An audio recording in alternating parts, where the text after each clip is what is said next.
জুলাই গণঅভ্যুত্থানে সংঘটিত মানবতা বিরোধী অপরাধে ক্ষমতাচ্যুত প্রধানমন্ত্রী শেখ হাসিনার মৃত্যুদণ্ড দিয়েছেন আন্তর্জাতিক অপরাধ ট্রাইব্যুনাল।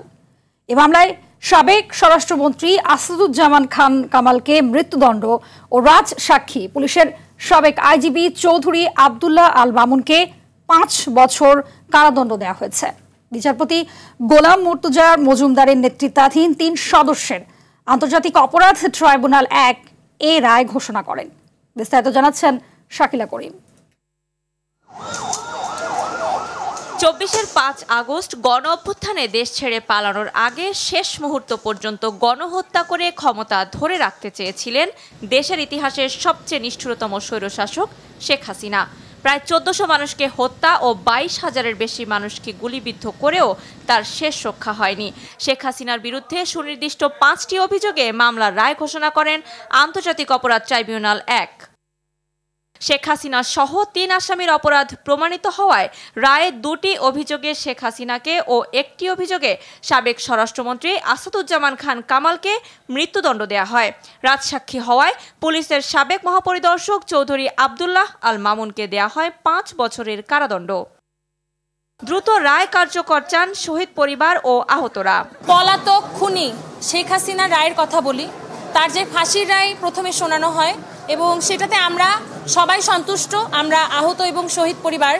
দ্বিতীয়ত, তৎকালীন স্বরাষ্ট্রমন্ত্রী আসাদুজ্জামান খান কামালের কথা যদি বলি, সেই ক্ষেত্রে তারও ফাঁসির রায় শোনানো হয় এবং সেটাতেও আমরা সন্তুষ্ট।